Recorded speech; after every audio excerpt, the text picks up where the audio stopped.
have our next presenter. So I would like to welcome Cindy Gonzales of the Lawrence Livermore National Laboratory. Cindy is a data science team lead with this organization, and she is involved with many different initiatives related to her role directly and also related to D&I based activities as well. She is going to be presenting the next workshop, Introduction to Deep Learning for Image Classification workshop. And with this in mind, welcome Cindy, and I will stop sharing. Thank you. As Lou mentioned, you know, I am the data science team lead for the Biosecurity and Data Science Applications Group in the Global Security Computing Applications Division at Lawrence Livermore National Laboratory. I work mainly in the image processing domain, focusing on image or object detection in unconventional types of imagery, such as radar, overhead imagery, you name it, I'm kind of your go-to gal. So I'll be your host for the next hour. I'm going to walk you through a brief introduction to deep learning for image classification. So if you follow the link, you will come to the WIDS workshop materials Google Drive, and I recommend downloading the notebook here. So it's a Jupyter Notebook. So if you right click and hit download, you can download a copy of this notebook so you can follow along. And then so that you can have access to upload the notebook or run it on Google Colab, you can actually go to colab.research.google.com. And I'll throw that in the chat too. And you can go to, if you go to that link, it should take you to a page that looks like this, and you'll hit upload and you'll choose a file, and then you can upload that tutorial notebook. So Google Colab's great because they already have pre-installed packages, including PyTorch, NumPy, all of the fun things that we're going to go through today. So recommend, you know, following along if you want to. You can also, like I said, watch the Zoom call. I'll be walking through this. Since this tutorial is so short, we may not have time to answer any questions related to setup of your environment or troubleshooting issues with the notebook. So if you're having technical difficulties, please try to troubleshoot them. Otherwise, you can follow along with me here. So other housekeeping stuff, if you do have questions during this tutorial, please go ahead and put them in the chat. I'll be checking the chat periodically while we're going through this material. And at the end, we might have time for some Q&A. So if you have more elaborate questions, it may be better suited to hold it until the end. Otherwise, if I can't get to your question, you can feel free to reach out to me anytime via email or on LinkedIn. So let's get started. In this tutorial, we're going to be covering the following topics. So we'll be going through an introduction, going through some setup and utilities, working with images, discussing how we work with images as arrays and tensors, or how does a computer see images. Then we'll go through some machine learning background that's needed to understand image classification. I'll be going through 5 steps for image classification using PyTorch, and then how to package the classifier in an object-oriented wrapper. And then we'll wrap up and have time for a Q&A. All right, so let's begin. So image classification is a task in the computer vision domain where you have an image, and the goal of training your network is to output some kind of label for that image. So there are a lot of ways to do this. And at this time, deep learning is the most effective tool for modeling this class. So we're going to overview how to perform multi-class image classification in Python using the PyTorch library. Our goal is going to be to give you a broad introduction to this field in the hopes that it inspires you to continue your research on your own and explore the vast field of visual recognition and computer vision. So again, if after this tutorial you have questions, my email address is here. I also want to give a shout out to my coworker, Luke, who helped me put together this notebook and really acted as a mentor to get me up and running in the field. All right, so let's take a step back and talk about what we're trying to accomplish with this task. So unfortunately, the diagram is broken here, but if we go back to the Google Drive, the JPEG that I'm referencing is available in that folder. So let's say we have an image like this image of the deer here, and we want to be able to assign it a label to this image, such as deer.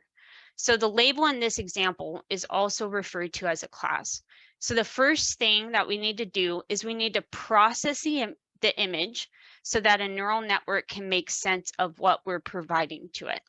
So in this case, we need to somehow create an array or a tensor from the image, and then we can feed that array through the model so that it can generate a list of probabilities to make a decision. So in this example, we take the picture of the deer, we process it into a tensor, we run it through our model, and the model will output some probabilities for different classes. So for this image of a deer, it thinks it could either be a horse here or maybe a bird. But in this case, we're going to select the class that has the highest probability. In other words, we're going to select the class that the network is most confident in. For this example, that class label happens to be deer. So the model correctly classified this image as a deer. Okay, so that's the evaluation process. Now, how can we improve the accuracy of our model? That is, how can we improve the probability estimates to be more accurate? So let's go back to the other diagram, which is the training diagram. Okay, so in this scenario, we start off the same way. We take our image, we process it into an array, we run it through the model, we get the probabilities of each class. Then we take those probabilities and we put them into an objective function. And this is also called a loss function. So the way that the loss function is designed is that if it goes down, or in other words, the loss gets better, then the class prediction probabilities will get better. To get the loss function to go down, we'll need to update the model parameters using back propagation and gradient descent, and use those updated parameters to generate updated class probabilities. So we repeat this process in mini batches where we run it through the model, we get the probabilities, we evaluate the objective function, we try to minimize that objective function through back propagation and gradient descent. And we go through this many, many times until we get to a place where we're happy with the model's performance. And so we repeat this process over and over and over again using mini batches until we're satisfied with how well our model can predict the class label of an image. So that's the general idea of what we're trying to do. So now we're going to cover each of these topics in more detail. So if you're interested in learning more than we cover in this tutorial, I'll also provide some links for you to explore. So let's go back to our notebook here. So the first thing that we're going to do is we're going to import some packages that we need and set up some variables that we'll need to run the code in this notebook. So you can either push the play button here, or you can just hit Shift Enter on your keyboard, and that'll run this block of code. All right, so that's just setting up the Jupyter Notebook. This is called magic functions in Jupyter Notebooks, which help us do different things. One thing that I forgot to go over when we first started is we'll probably need a GPU device to train the model. And you can do this in Google Colab by going to Runtime, selecting Change Runtime Type, and then selecting GPU. And you save that. All right, so that gives us a GPU that we can utilize for this tutorial. So the next thing we need to do is import some packages, and we're going to set up some constants that we'll refer back to.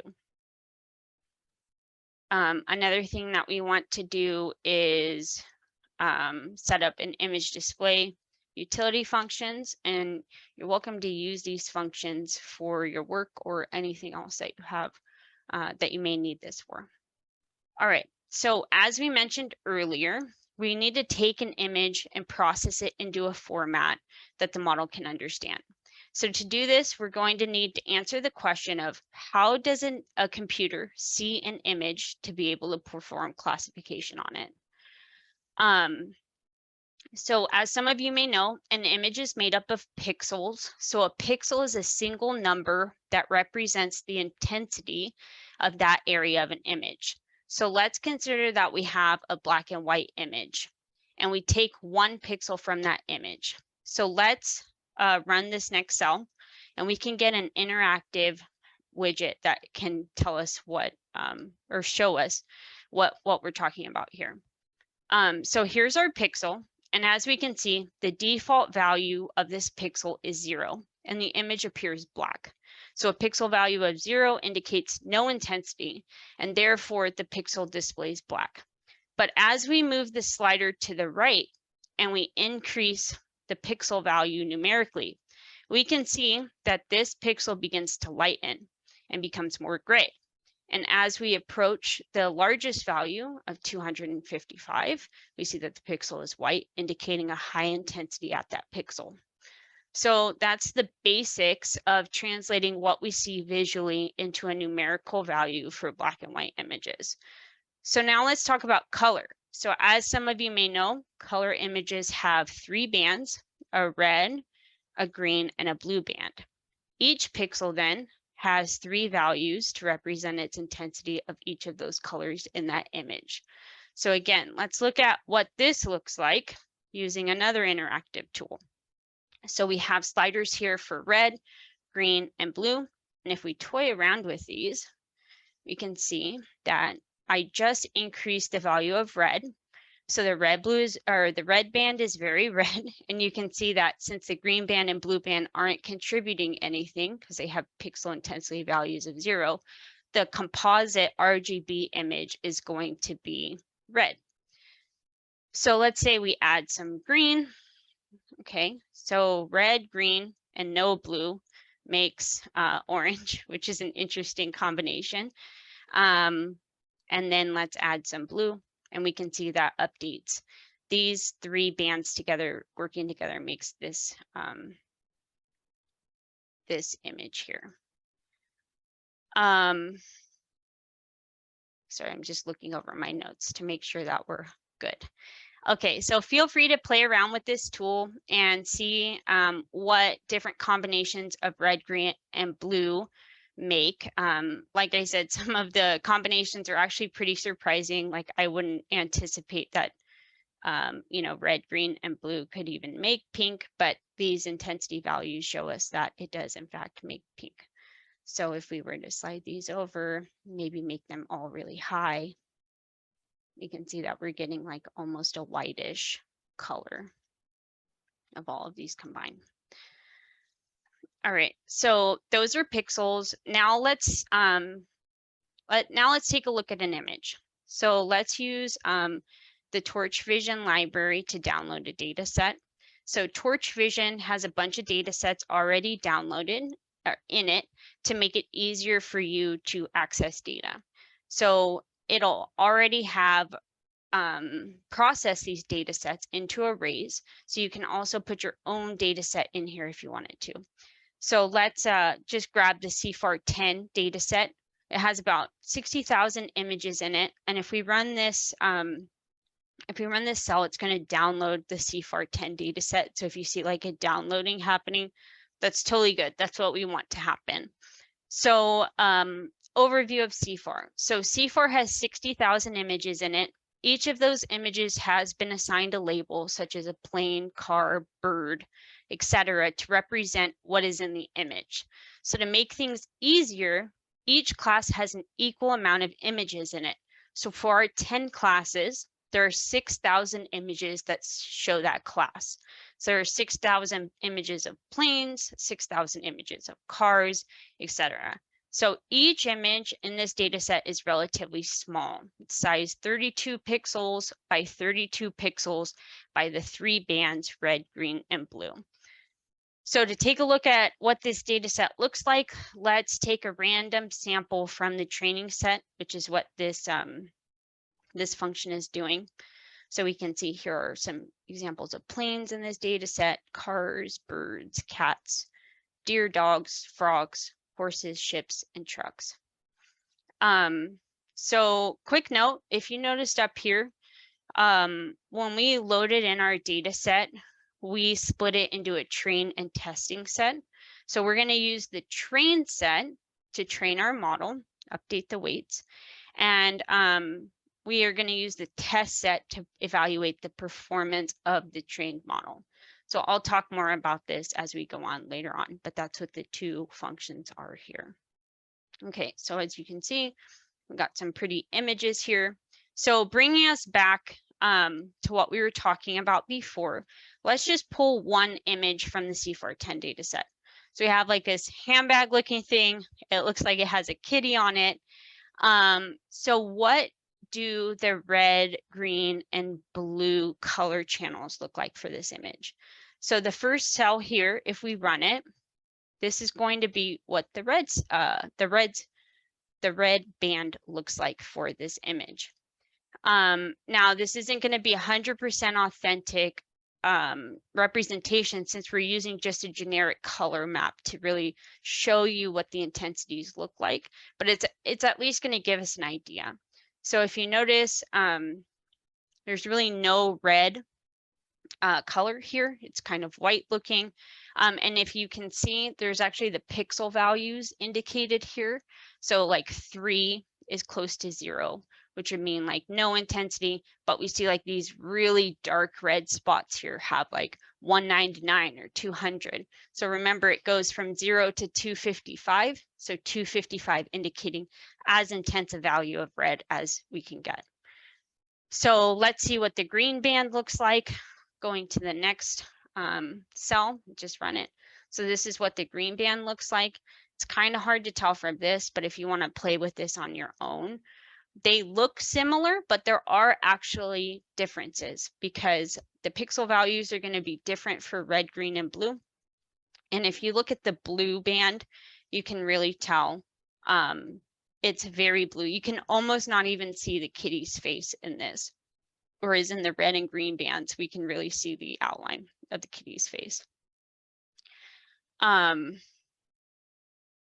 So the red band, as we were talking about before, the red band gives us a lot of information to be able to detect the kitty's face and maybe make a classification based on that. And the blue band gives us less information, but the neural network is going to use information from all 3 bands to make a prediction. Okay, so basically we take an array from each of these color bands, like what we displayed here, and stack them on top of each other. So this gives us an array, again, in the shape of 32 by 32 by 3, where 3 at the end indicates the 3 color bands, red, green, and blue.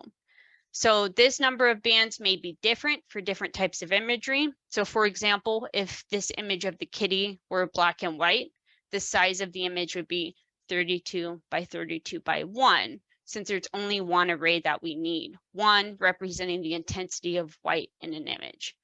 Or let's say that we had some satellite imagery, which is like the domain that I come from. They have multispectral bands in satellite imagery, such as the near band. And the shape of this array would be 32 by 32 by 4. So 1 each for the red, green, and blue, and then the near band. Okay, so now that we have a basic grasp on how a computer sees an image and how to display an image as an array, let's cover some of the other basics that we'll need to understand how to train a classifier. So these next few sections are intended to be a very brief introduction to some of the core concepts that we'll be using. We are not going to go into deep, we don't have time to go in deep on a lot of these. So if you're interested, I've tried to include some links to help you learn more later on. So at a high level, we're going to discuss neural networks, and then we're going to discuss optimization. Okay, so if this is your first time, I'm just going to put it out there. If this is your first time reviewing the material, totally okay if you don't immediately understand each part. It took me a really long time to understand how neural networks work. The subject matter can be very deep and very mathematical, so you can go down a rabbit hole really quickly. So we'll just be touching quickly on each subject and providing links to learn more if you're interested. So the model that is used for deep learning is called a neural network, which is known as an artificial neural network. Basically, I don't know why these, some of these links aren't working. So if you just copy and paste them in your browser, you should be able to see the image. Okay, so we are using a collection of artificial neurons connected in a graph, usually a directed acyclical graph. As it applies to imagery, these neurons can be thought of as a filter that is looking for relevant features, either of an image or of the previous layer in the network. So here's an example of what a neural network looks like on paper. Generally, a neural network will take in an input. In our case, we'll be providing it a tensor of image data, and it will run that input through a series of neurons, also called layers of neurons. The first layer of neurons is referred to as the input layer, because that's where you provide the input. And the last layer of neurons is usually called the output layer because it provides the outputs that can be used for classification. All these layers in between are called hidden layers, even though they're not actually hidden. They're simply a set of neurons which are fully connected to all neurons in the previous layer and all neurons in the next layer. So like this is considered a hidden layer because it's fully connected to the input layer and the layer that that is after it. So in a neural network, each neuron takes in some input, basically does some math on those inputs, usually the dot product or other basic calculation, and updates the parameters based on the output or the outcome of those calculations. And then it pushes it on to the next layer.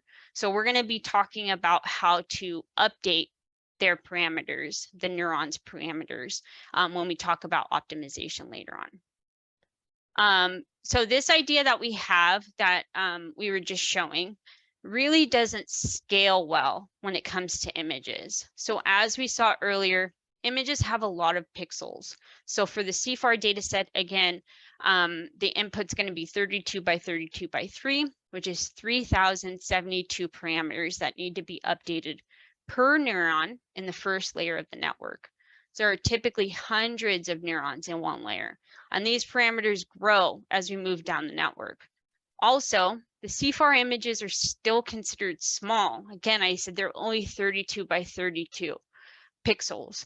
Many times, images are larger than 200 by 200 by 3 bands for the RGB, which is the case for one of the largest data sets called ImageNet, which is commonly used in the computer vision world.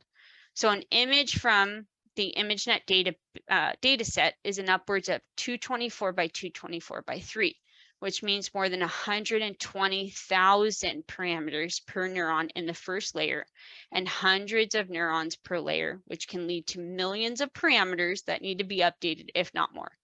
Obviously, I'm just throwing these numbers out there at you so that you can see this is completely unmanageable. The neural network itself is unmanageable. Updating all of the weights is going to be unmanageable because of the huge number of parameters. So for these reasons and others, we typically use a convolutional neural network, which is called a ConvNet for short. So ConvNets have neurons that often take in 3D input. So a neuron takes a length, a width, and a depth measurement as input. And this works perfectly for images because we have a height, we have a width, and we have a number of channels that we're providing that can make it a 3D input. So this may be an easier concept to understand graphically. So here's a representation of our regular neural network. And here's a representation of a convolutional neural network. So here we can see in the first layer, our image, it has a height, a width, and a depth here. And the red, green, blue bands, again, are stacked to give it its depth. So the convnets are so good at processing images, basically due to how they're structured. So a convnet is composed of 3 distinct layers: a convolutional layer, a pooling layer, and a nonlinear layer. I'm going to touch on these 3 types of layers quickly and then provide some resources for further learning if you're interested. So convolutional layer takes a chunk of an image and multiplies it by a fixed matrix to detect features. So in this image, we're going to take a 3x3 matrix, this chunk here, and let's say that we're looking for edges. So we multiply it by this filter, which is called a top Sobel filter.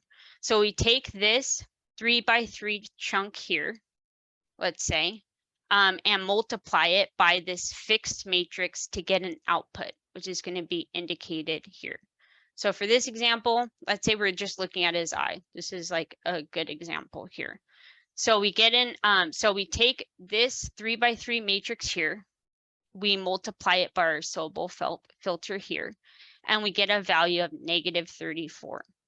And that value represents this 3x3 matrix, which is indicated here. So if you want to use this interactive tool, I found it really helpful to learn about convolutions. But basically, we take this filter and we slide it over this image. Okay, so we take a 3x3 block and we reduce it down to 1 number in the final output. And this will give us a feature map like the one on the right. So since each neuron can be a filter looking for specific features, we do this repeatedly for each neuron to identify different features. So once we have this feature map, then we run it through what's called a pooling layer. So you can see we've already reduced the dimensionality of the input image, sliding this filter over and creating this reduced feature map. So now we run it through what's called a pooling layer.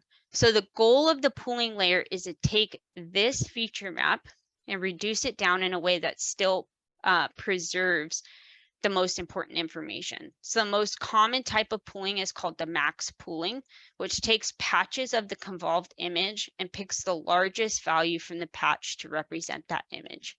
So let's say we take a chunk of this feature map and say it's represented by this matrix here, and then we apply a max pool on every 2x2 square in the image and take the largest value. So like red here, we can see 1156. The largest value of 1156 is 6. So that is going to represent this 4x4 square here. And we can do that for each colored block. So green, the largest number in the green block is 8. Yellow, the largest number in the yellow block is 3. And blue, the largest number in the blue box is 4. And that's going to be our output here. So now we have a 2x2 image that represents the most important features from the 4x4 image that we had. So again, we're reducing the dimensionality of the input image as we go down. So next we run it through a nonlinear layer to allow the convnet to learn nonlinear function.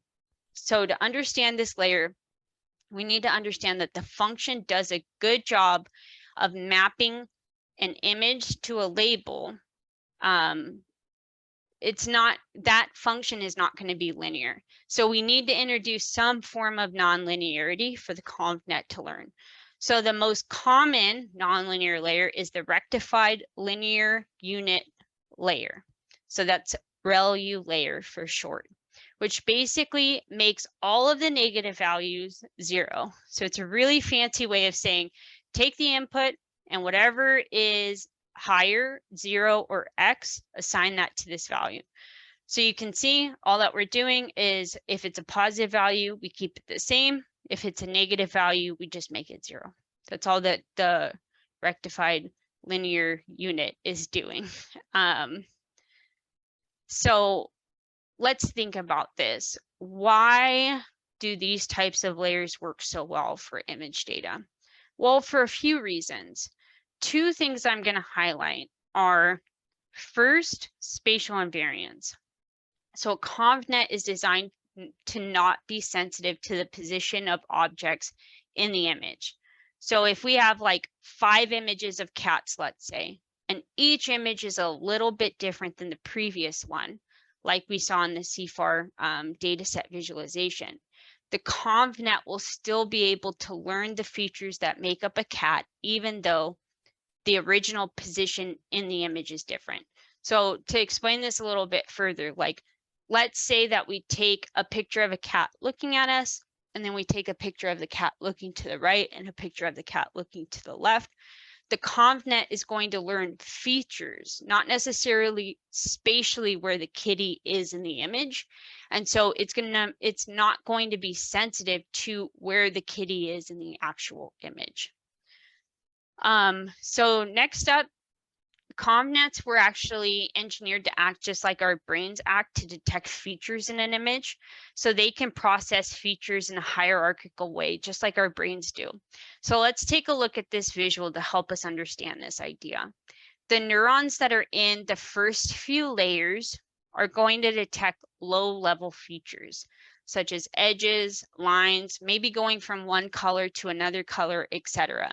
As we move forward in the network, the neurons are able to detect more features. So we can see here, we're starting to get some shapes down, maybe circles, stripes, some color variations that we're seeing there. And as we move to the deepest neurons in the network, these can pick up really sophisticated features, such as like you can almost see a full wheel here, or like this is like some weird bird or some different textures. So as we move to the deepest neurons in the network, they're going to pick up features that a person might be able to recognize. Okay, so that wraps it up for our section on neural networks basics. If you're interested in learning more about how ConvNet works, please take a look at all of these resources I provided. Okay, so I'm just taking a look at the time. So we're going to go through a very quick overview of some of the optimization topics. Again, this is just to provide like a groundwork that you need to understand how we can tune the parameters of our model and to classify the images more accurately. So since we're limited on time today, I'm just going to introduce the terms, give a basic overview, and then skip along to the next section. So again, these topics are highly complicated, and I recommend if this piques your interest, you should take the time to research these topics in depth. Okay, so to understand the basics of classification, let's first take a look at logistic regression. So basically, as we talked about before, we're going to need our network to output a value that we can interpret to make a classification. So in the logistic regression case, we use a logistic sigmoid function, which looks like this, which can take in any real valued number and squash it between 0 and 1. So here's what the logistic sigmoid function looks like, is between 0 and 1. Doesn't matter what your input value is, as long as it's a real number, it'll squash it between 0 and 1. So this applies to a single class. If we want to extend this to a multi-class, like in the CFAR 10 case where we have 10 classes we want to classify, we can do that using the formula here. So this is called the softmax. This is going to give us an output where each class is assigned a probability between 0 and 1, and the probabilities over all classes sum to 1, which we can see by running this cell here. So here's the raw network output. We have various values. We apply a softmax function to it. which converts these values into probabilities, and these probabilities all sum to 1.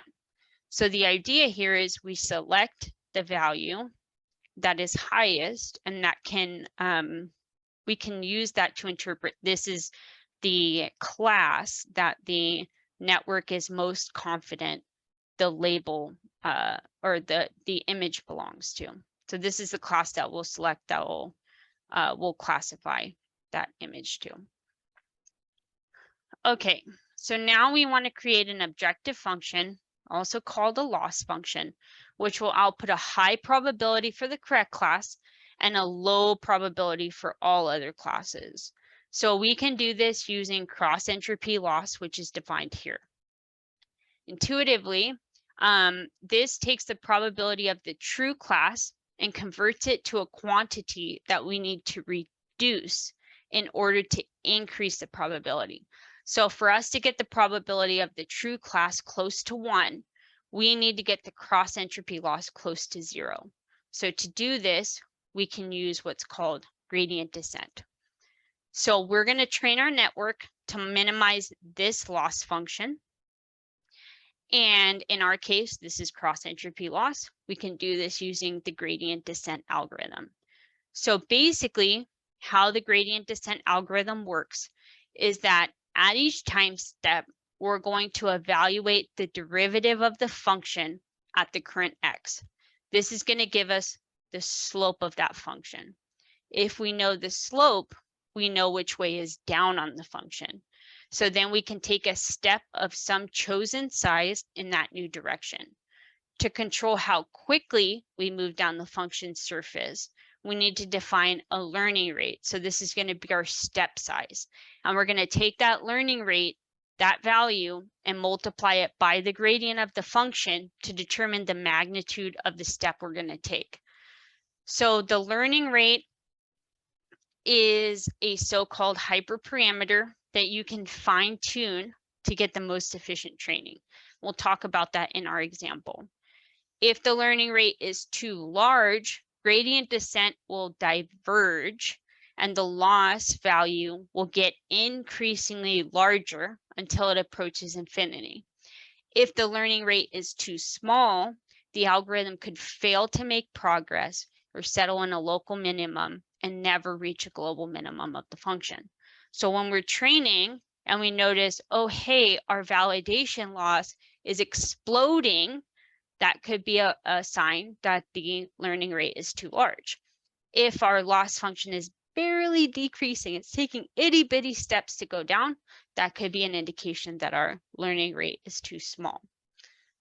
So how do we apply the gradient descent algorithm to real data? One option is to compute the gradients of the model parameters for the entire data set at the same time. But in practice, that's not realistic, right? Due to optimization properties and memory constraints, we need to sample what we call mini batches from the data set and take a step after computing gradients for each mini batch. So instead of loading the full data set, the training set, into memory, we're going to take a small batch of the data. We're going to compute the gradients on that mini batch, and then we're going to use that to update our loss function. So this is called stochastic mini batch gradient descent, and it's abbreviated as SGD. So this pseudocode here is basically how SGD works. So you're going to iterate through all the images in your data set. You're going to randomly sample a mini batch of images. So we just randomly sample it. We run the model on the images to get our raw outputs, and then we compute the loss for these raw outputs given the true labels. Then we compute the gradients of the model parameters with respect to the loss, and then we update the model parameters using the computed gradients and the learning rate. Okay, finally, for the background on optimization, we have to use the backpropagation algorithm to efficiently compute gradients for all parameters in the network. So we put into play dynamic programming and the calculus chain rule. Basically, to update the weights of neurons at earlier layers in the network, you have to calculate the weights forward first. So you have to propagate through the network, feed all of the weights forward first, and then back propagate their outputs back to earlier neurons to update their weights. So I'm not going to get into this, but there's a ton of resources here. This is a great resource if you'd like to learn more about the backprop algorithm. Okay, so we covered all that, and I definitely feel like a sense of panic from everyone that we're going to have to dust off, you know, our old calculus books and put into practice a lot of techniques that we learned like years ago. There is good news. The PyTorch library and other neural networks libraries can actually handle this for us. So the PyTorch library will handle most of the calculations for us. One last thing to touch on, when we first set up our data, like we talked about before, sorry, this link is broken. I'm going to try to find the original image, and I'll send that out maybe after this presentation. But when we first set up our data, we want to make sure that we carve out 3 separate sets. So when we were setting up the data, we actually did a training set and a testing set. So again, the training set is going to be used to calculate the loss and update the weights of our model. But we also want to take a portion of that training set to use as a validation set that we can evaluate how well our model is training and generalizing during training. So we might calculate the accuracy on this set and use that to say how well our model is training. Finally, we want to create a completely separate test set, which we're going to use to report out the final performance statistics and simulate what looking at real data in the real world is going to be like. So that wraps up the touching on all of those basics. So now let's put them to work in PyTorch for training and testing an image classifier. So first we need to set up like import all of the things that we need and get different arguments from the user. We don't need this for our notebook, but if you wanted to use this in your current position or on a private project, you'll need to move this to a standalone script. So we're just going to set this up for our notebook, just basically taking in some arguments, such as the batch size, learning rate, number of epochs, etc. So the next thing that we're going to do is we're going to load the data. So we're going to create a transform object that we're going to use to pre-process the image data. So the only transform that we're going to apply to our data, and we'll touch on this a little bit later, is a 2 tensor, which basically takes the image that we were talking about, or a NumPy array, and converts it to a tensor in the shape of channels. So this will be 3 by height by width, which is 32 by 32, and it'll be in the range of 0 to 1. And that'll help our neural network learn faster. So normally we would also normalize the data, but for the practicality of this workshop, we don't need to do that.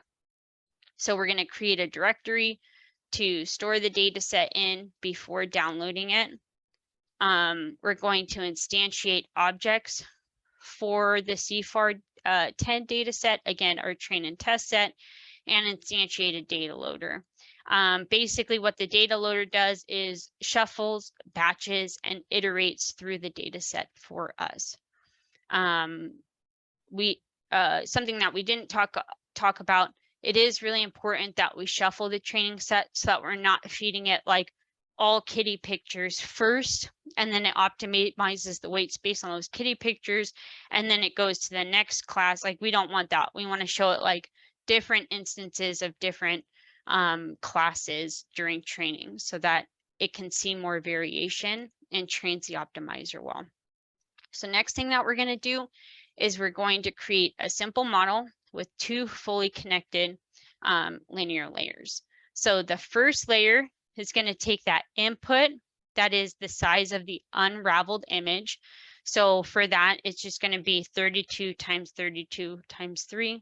And then we're going to just select arbitrarily 100 neurons. So each neuron has 32 by 32 by 3 weights plus 1 bias, and the output is going to be 100 features. We use a ReLU as our nonlinearity, and then we're going to have a final linear layer that takes 100 features and outputs 10 scores. So one for each class that we talked about before. And we're going to need to convert these scores to probabilities separately by applying the softmax function that we talked about. So we can go ahead and run this cell. It's going to set up our model. So now we're going to just create the cross entropy loss function and stochastic gradient descent. We're going to run that function.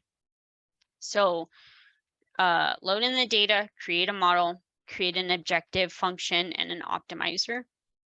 And then we're going to train and test the model. So let's just talk through this really quick. So this is a function to train for one epoch. So we're just going to create a function. So we put the model into train mode, or if we're evaluating, we have to put the model into evaluation mode. And now disable things like batch norm and dropout, which we didn't talk about, but is pretty common in the convolutional neural network scene. Then we're going to create these statistic accumulators for loss. How many are correct? How many were shown? We're going to use a progress bar inside this block, and we're going to iterate through the data set in batches. So first thing that we're going to do is zero out stored gradients during training. Then we're going to reshape the data for the model. So remember, our input is going to be 32 by 32 by 3. We basically have to flatten that so that it's of size 3072 instead of the 3 channels here. So we flatten it. We put the image batch through the model, and that is done here. So we just call model batch data, and we get the output. Then we compute the loss function with the model outputs and labels. So we just call the objective, which we defined above, and we provide the output from the model and the labeled, and it'll give us a value. And we're going to update the model only during training. So if that train flag is set, we're going to back propagate the gradients with respect to the loss through the computation graph during training. And we're going to update the weights using stored gradients during training. So we just call back propagate it, and then we're going to take one step forward for stochastic gradient descent. We compute the total loss and compute the accuracy, and we update the progress bar. So it's really pretty straightforward as long as we understand the concepts that we talked about before. And then once a single epoch is done, we're going to calculate the epoch loss and the epoch accuracy. And we're just going to print that out. So we run this. This sets up that function for us. And then let's take a look at what the training loop looks like. So test for one epoch before training to see if what the accuracy of the randomly initialized model is going to be. So we're just going to run it through and see without training, what is the accuracy of our model to start. So there we go. Our accuracy is less than 10%, so 9.8%, which is to be expected, right? Because we have 10 classes, and if we just randomly guessed, the chance that we're going to get it right is 1/10, which we see here for the accuracy, right? So now let's just train and test for a number of epochs, and I can't remember what we set. Oh, the number of epochs to 10. So you can change that here. I'm going to drop that down for the sake of time. Let's just train for like 2 epochs. So set that up. And then we are going to run this one here. So here's 1 epoch that's training.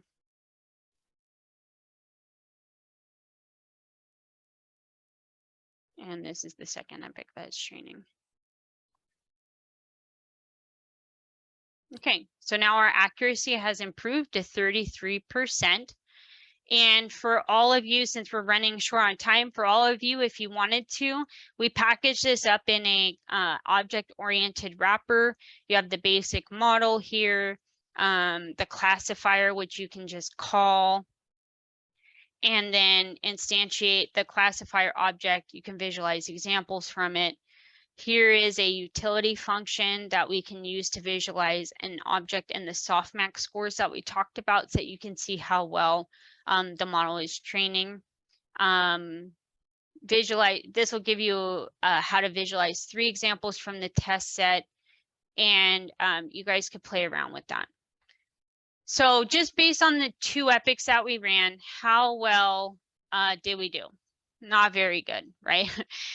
We got 33%, and the best published model has about 99.7% accuracy on this data set. But the procedure for training that model is very similar. So you can really tweak each step in our process to get better results. You can make a model that's a lot deeper, so more layers in the network. For us, we only had like 1 or 2 layers in our model. But like a ResNet model is pretty commonly used that has a ton of layers in it. We can change the optimization procedure. You know, instead of using stochastic gradient descent, there are different optimization procedures that take steps gradually.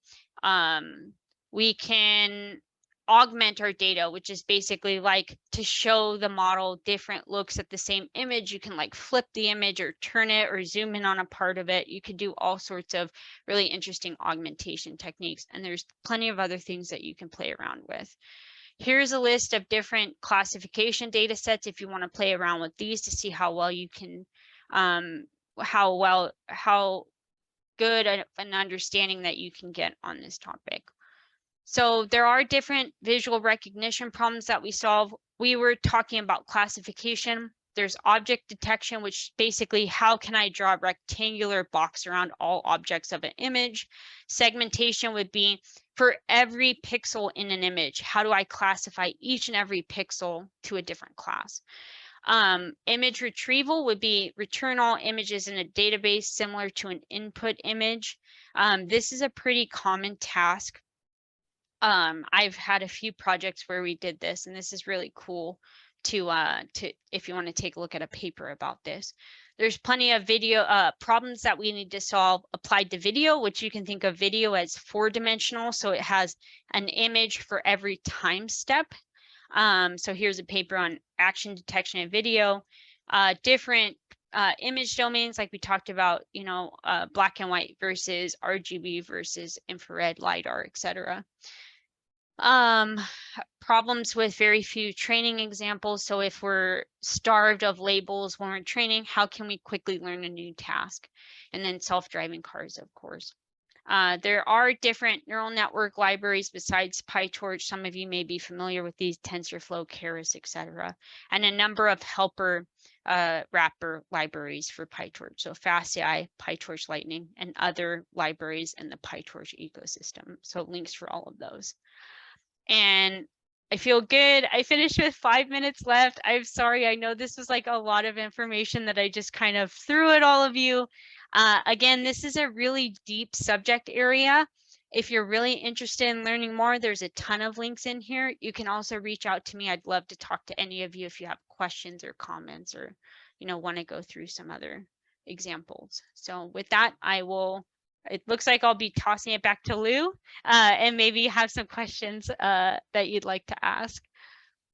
First of all, I wanted to say thank you so much, Cindy, for your presentation. So I think you got a lot of information within the time frame that you had. So thank you. And one of the items that I know we will probably do is to look into at least one question, maybe two. That sounds good. We can see about following up offline.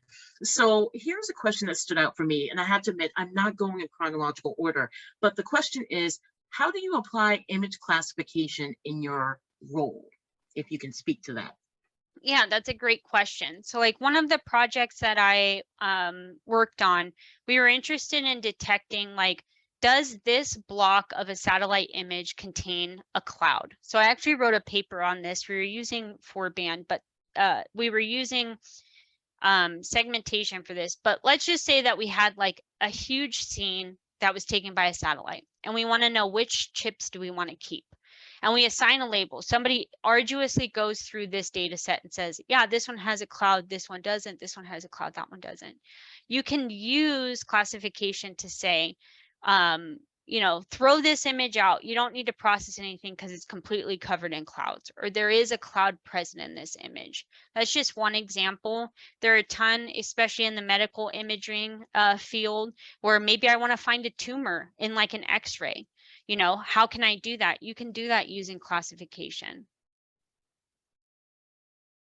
Absolutely. And one big part of that is a lot of the pre-processing and also the labeling of the various pixels to help identify them, which is another topic. Yeah, So maybe for a different workshop. exactly. And I'm trying to figure out one more question. So here's one more question. Once again, I know there are many others. We can follow up offline. So one question that stands out here is, how does inference fit in, or what does that mean as a part of the overall workflow?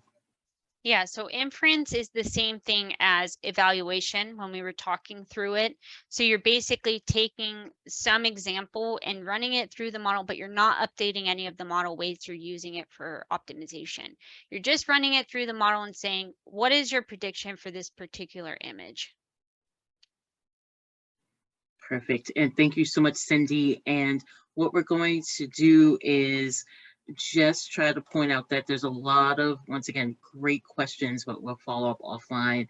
And with that in mind, I'm going to throw in one more question, Cindy. Okay. So one more question is, so what did you mean in terms of features? What could it be as a part of the overall workflow? Yeah, so before deep learning was a thing, they used to have experts go through and identify what they call these features. So let's take our kitty example. When we're talking about a feature, what distinguishes a cat from a dog, for example? Maybe we focus on the kitty's nose because it's more triangular rather than just like a big blob on the kitty's face. Maybe the ears are more pointed, and that's what we're using to do the classification. So when we're talking about features or feature maps, particularly, we're talking about refining what we see in the pixel space down to something that the computer identifies as, maybe it's the ears, maybe it's the nose, maybe it's just the stripes on the kitty's face or something like that. Perfect. Thank you very much, Cindy. And with this in mind, I know there's a few seconds left. I will say thank you once again, Cindy. This was an awesome workshop and a lot of helpful information, and you're probably seeing a lot of the messages in the chat. So I'm going to try to go through the Q&A and answer at least some of those questions. Perfect. Thank you so much, Cindy.